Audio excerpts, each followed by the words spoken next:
Hi, so we're here with Kelly van der Toren, ASICS ambassador, plus GRU sponsored athlete, talking about nutrition, some nutrition using in training, what's the benefits of it, and why you should use nutrition. Welcome, Kelly. Hi.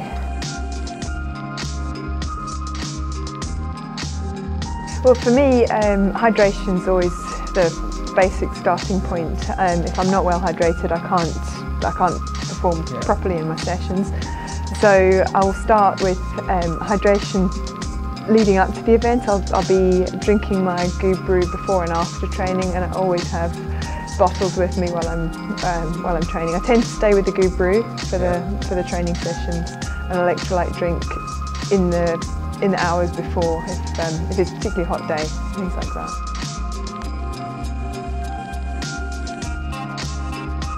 You do still need fluid. I find on the cooler days I'll drink to thirst. I won't focus on trying to get through a bottle every hour or anything. Interestingly, I lived in Scotland for almost 10 years before we moved to South Africa, and the hydration and nutrition has become so much more of a focus now in South Africa than it ever was there. And I've just been back for 3 weeks and I hardly used any product. It tended to be just like water and occasional, salt tablets and things. But it's just a cooler climate. It's a different thing. It's critical here.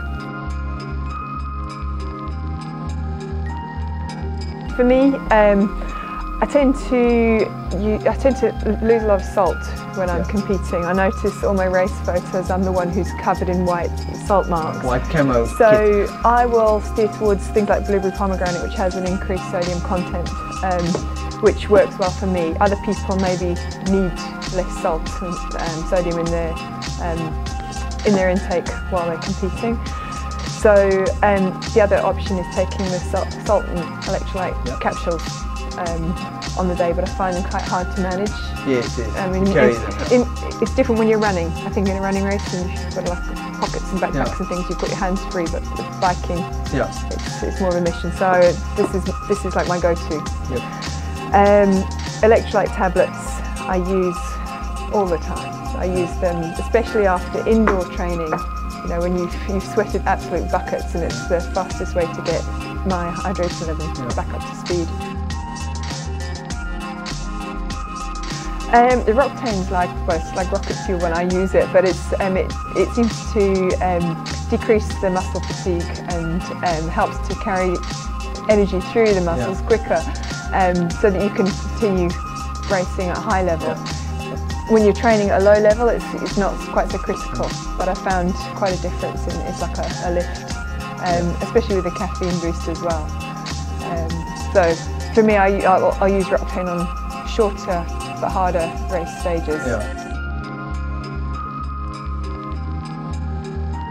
How would you use a gel or the chewable version? I stick with every 45 minutes and I'll alternate gels and chews as they come.